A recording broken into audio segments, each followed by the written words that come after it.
भारत माता की। भाई ऐसी आवाज नहीं चलेगी। 24 और 25 में मोदी जी के नेतृत्व में यहां सरकार बनानी है क्या नहीं बनानी है? तो मेरे साथ दोनों हाथ उठाओ, उठाइए दोनों हाथ, विजय के संकल्प का मुट्ठी भींचिए और प्रचंड आवाज से बोलिए, भारत माता की, भारत माता की। मंच पर उपस्थित हमारे प्रदेश अध्यक्ष और विधान परिषद के नेता श्रीमान सम्राट चौधरी जी, यहां के पूर्व सांसद और लोकसभा के सांसद, मेरे साथी मंत्री श्रीमान गिरिराज जी, श्री नित्यानंद राय जी, श्री अश्विनी कुमार चौबे जी, शिवराव साहेब पाटिल दानवे जी, सुशील मोदी जी, डॉक्टर संजय जायसवाल जी, प्रतिपक्ष के नेता भाई विजय कुमार सिन्हा जी, हमारे वरिष्ठ सांसद राधा मोहन बाबू जी, श्री हरीश द्विवेदी जी, श्री शंभू शरण पटेल जी, श्री राकेश सिन्हा जी, श्री विवेक ठाकुर जी, भिखुभाई दलसानिया जी, सुनील ओझा जी, नागेंद्र जी, तार किशोर प्रसाद जी, बहन रेणु देवी जी, श्रीमान प्रेम कुमार जी, श्री नंद किशोर यादव जी, श्री मंगल पांडे जी, श्री शहनवाज हुसैन जी, श्री राजेंद्र गुप्ता जी, और आज नवादा की इस पावन भूमि पर आए हुए प्यारे भाइयों, बहनों, माताओं और मेरे जिगर के टुकड़े जैसे युवा मित्रों, आप सभी को नमस्कार। मित्रों, आज नवादा की ये ऐतिहासिक भूमि पर जिस प्रकार से जर्रे जर्रे पर आप लोग दिखाई पड़ते हैं, ये बताता है कि 2024 में फिर से एक बार मोदी जी बिहार में सभी की सभी सीटें जीतने जा रहे हैं। माताओं, भाइयों, बहनों, आज मैं लोकसभा प्रवास के तहत नवादा आया हूं। इसके पहले सुबह में जो सासाराम जाना था, महान सम्राट अशोक की जन्म जयंती के निमित्त एक बहुत बड़ा सम्मेलन रखा था, मगर दुर्भाग्यपूर्ण स्थिति हुई। सासाराम में लोग मारे जा रहे हैं, गोलियां चल रही है, टीयर गैस छूट रहे हैं। मैं वहां नहीं जा पाया। मैं सासाराम की जनता का यहीं से क्षमा मांगना चाहता हूं और मैं कहना चाहता हूं, मैं सासाराम जरूर आऊंगा। मेरे अगले दौरे में सासाराम में ही महान सम्राट अशोक की स्मृति में एक सम्मेलन करने का काम हम करेंगे। भाइयों और बहनों, बिहार में मैं ईश्वर से कामना करता हूं कि बिहार में जल्दी से शांति की स्थापना हो। सरकार को कहने का कोई मतलब नहीं है। मैंने सुबह गवर्नर साहब को फोन किया तो लल्लन सिंह जी बुरा मान गए कि आप क्यों बिहार की चिंता करते हो। अरे भाई, मैं देश का गृह मंत्री हूं। बिहार की कानून और व्यवस्था भी ये देश का एक हिस्सा है। आप नहीं संभाल सकते इसलिए हम चिंता कर रहे हैं।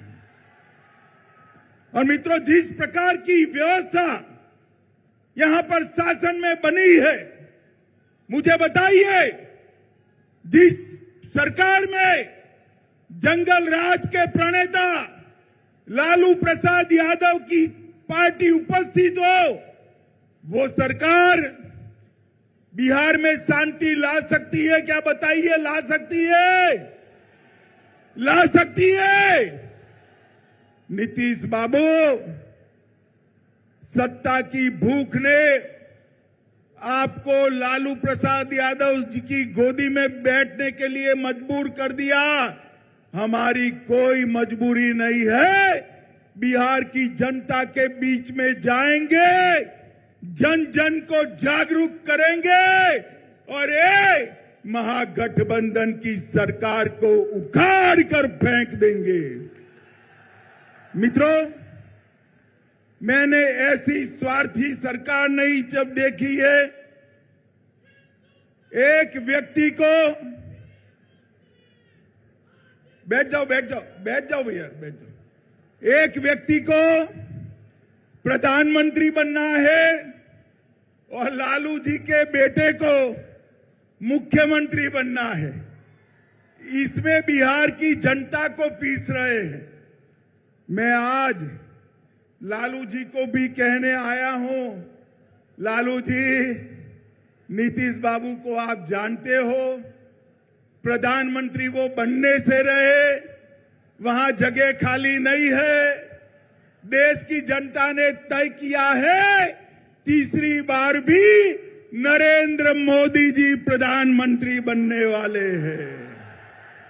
और अगर मोदी जी प्रधानमंत्री बने तो नीतीश बाबू कभी आपके बेटे को मुख्यमंत्री नहीं बनाएंगे।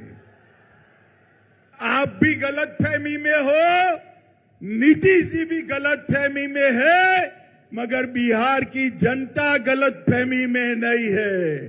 बिहार की जनता स्पष्ट रूप से निर्णय कर बैठी है कि बिहार की 40 सीटों पर नरेंद्र मोदी जी का कमल खिलने वाला है और नवादा में भी नवल कमल खिलने वाला है। भाइयों बहनों, ये सरकार है बुरी नीयत की, बुरी नीति की सरकार है, बेड़ सरकार है। भ्रष्टाचार का बी, अराजकता का ए और दमन का डी, तीन मिलकर ये बेड़ सरकार बनी है। ये बुरी सरकार को उखाड़ कर फेंक देना है। मित्रों, सरकार के सहयोगी जो है वो भी विधायक हर रोज नीतीश बाबू का विरोध कर रहे हैं। वो भी जनता के विरोध का सामना कर रहे हैं। इनके आधे एमपी भाजपा के दरवाजे खटखटा रहे हैं। और मैं पर एक बात स्पष्ट कर देता हूं, किसी के मन में ये संशय हो कि चुनाव के परिणामों के बाद नीतीश बाबू को फिर से भाजपा एनडीए में लेगी, तो मैं बिहार की जनता को स्पष्ट कह देना चाहता हूं और लल्लन बाबू को भी स्पष्ट कहना चाहता हूं, आप लोगों के लिए भाजपा के दरवाजे हमेशा के लिए बंद हो चुके हैं। माताओं, भाइयों, बहनों,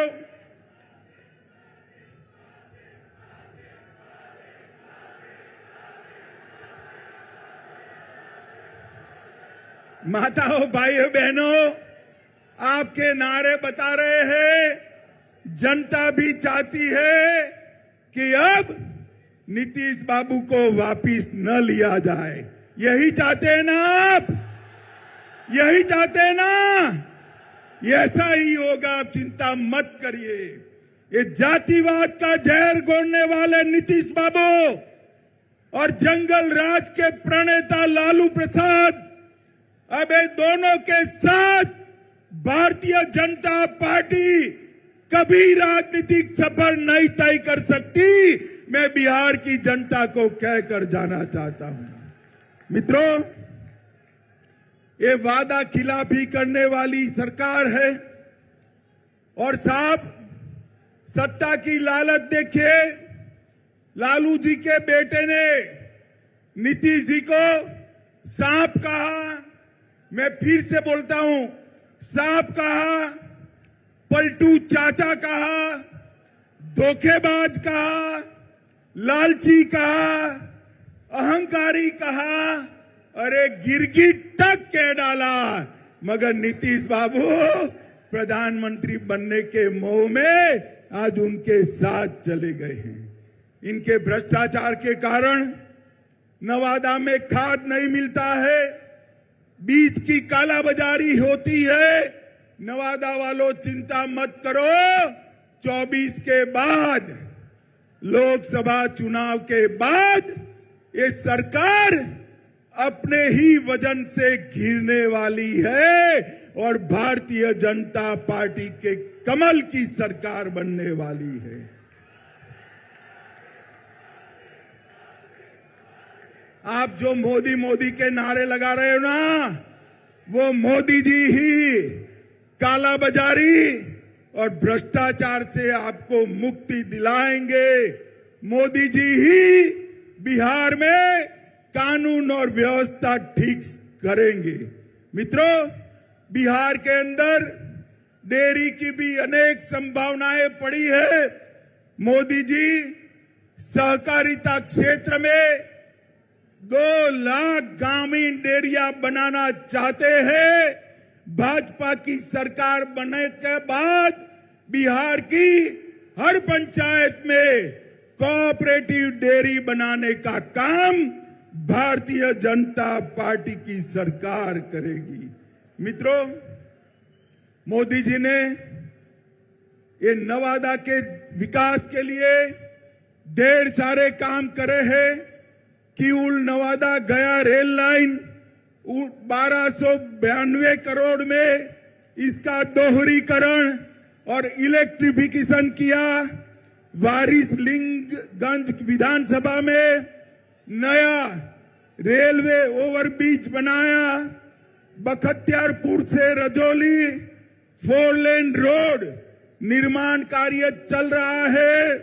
नवादा से दिल्ली, लो मैं अभी बात कर रहा हूं और आवाज आ गई, नवादा से दिल्ली ट्रेन भी चालू कर दी गई है। नवादा से पावापुरी रेलवे लाइन का सर्वे का काम चालू हो गया है। पावापुरी से नवादा 33 किलोमीटर लंबा रेल खंड बनाने का काम भी इस सर्वे के बाद चालू होगा। इस्लामपुर नटेसर रेलखंड का काम पूरा कर दिया गया है। नवादा के रजौली में बर्रा गांव में सैकड़ों एकड़ बंजर जमीन में प्रधानमंत्री माइक्रो इरिगेशन योजना के तहत 1 ड्रॉप मोर क्रॉप के तहत खेती चालू हुई है। बिहार शरीफ से नवादा के लिए 4 लेन रोड बन चुका है। नवादा के वारसलीगंज में 132/33 किलोवाट का नया विद्युत सबस्टेशन और ट्रांसमिशन लाइन डाल दिया गया है। नवादा घाट से गमरा तक सड़क निर्माण का काम चालू हो गया है। नवादा के रजौली में 2000 मेगावाट परमाणु क्षमता विद्युत उत्पादन की योजना बन चुकी है। और इसके साथ मैं आज नीतीश बाबू को पूछना चाहता हूं, नीतीश बाबू, आपके जीवन में आपने कई पार्टियां बदली हैं, कई लोगों को धोखा दिया है, मगर एक बार जिस यूपीए में आप गए हो, लालू प्रसाद जी के साथ गए हो, इसने बिहार को क्या दिया बताइए। 2009 से 14 में बिहार को सिर्फ 50,000 करोड़ रुपया केंद्र ने दिया था। कितना दिया था मित्रों?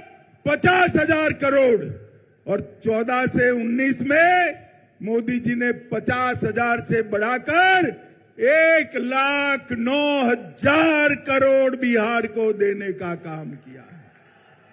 ये मैं बजट के आवंटन की बात करता हूं और कर के निर्धारण में 9 से 14 तक 1,36,000 करोड़ दिया था और मोदी जी ने 14 से 19 में 2,83,453 करोड़ दिया, 2 गुना पैसा ज्यादा दिया है।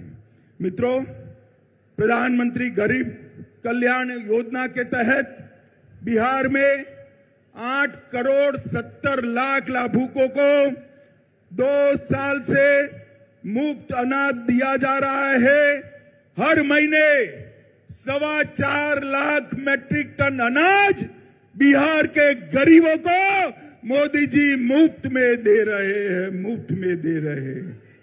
माताओं, भाइयों, बहनों, बिहार में 85 लाख किसानों को हर साल 6,000 रुपया देने का काम हो रहा है। 1.1 करोड़ 1,10 लाख माताएं बहनें जोर से ताली बजाए। 1,10 लाख माताओं को गैस का सिलेंडर देने का काम नरेंद्र मोदी जी ने किया है। आयुष्मान भारत योजना के तहत 85 लाख लोगों को मुफ्त इलाज की व्यवस्था की है। लगभग प्रधानमंत्री आवास योजना के तहत 40 लाख लोगों को आवास देने की योजना बनी है। 1,61 लाख शौचालय बना चुके हैं। 1.5 करोड़ आवास में नल से जल पहुंचाने का काम ये भारतीय जनता पार्टी की सरकार ने किया है। और मित्रों, मोदी जी ने देश को सुरक्षित करने का काम किया है। मुझे बताओ नवादा वालों, ये कश्मीर हमारा है या नहीं है? जोर से बोलो, है या नहीं है?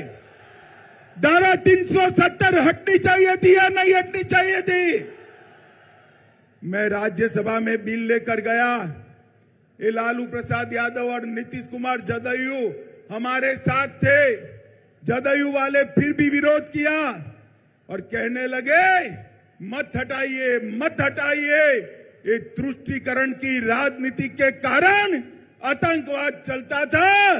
मोदी जी ने 5 अगस्त 2019 को धारा 370 हटाकर कश्मीर को हमेशा के लिए भारत के साथ जोड़ दिया। माताओं, भाइयों, बहनों, मुझे बताओ, अयोध्या में श्री राम का मंदिर बनना चाहिए या नहीं बनना चाहिए? अरे अंत तक बोलिए, बनना चाहिए या नहीं बनना चाहिए?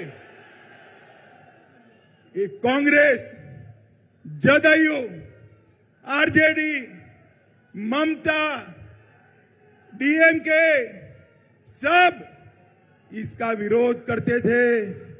मोदी जी ने एक दिन सुबह राम मंदिर का शिलान्यास कर दिया और आसमान से भी ऊंचा राम मंदिर बनने की शुरुआत हो गई है। मित्रों, शुरुआत हो गई। मोदी जी ने हमारी सांस्कृतिक धरोहर का ही पुनः निर्माण का काम किया है और आज समग्र बिहार चिंता कर रहा है। बिहार के बिहार शरीफ में आग लगी है, सासाराम में आग लगी है। बिहार शरीफ नालंदा तो नजदीक ही है। चिंता हो रही सबको।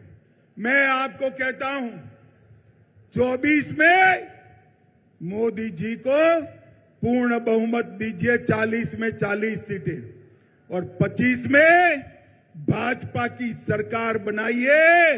ये दंगा करने वालों को उल्टा लटका कर सीधा करने का काम ये भारतीय जनता पार्टी करेगी। हम तुष्टीकरण में नहीं मानते, हम वोट बैंक की राजनीति नहीं करते हैं। हमारे शासन में दंगे नहीं होते हैं। माताओं, भाइयों, बहनों, इतनी बड़ी संख्या में जहां तक नजर जाए भीड़ दिखाई पड़ती है। मुझे बताइए, बिहार की 40 सीटें मोदी जी को देंगे क्या? सुनाई नहीं पड़ता है मोदी जी को दिल्ली में। जोर से बोलिए, देंगे क्या? हर सीट पर कमल खिलाएंगे, मोदी जी को फिर से प्रधानमंत्री बनाएंगे। 2025 में पूर्ण बहुमत की भाजपा सरकार लाएंगे। तो मेरे साथ दोनों हाथ उठाइए, विजय के संकल्प की मुट्ठी बींचे और प्रचंड आवाज से बोलिए, भारत माता की, भारत माता की, भारत माता की। वंदे वंदे वंदे।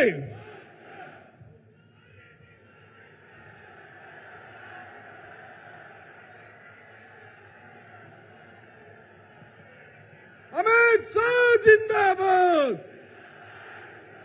अमित शाह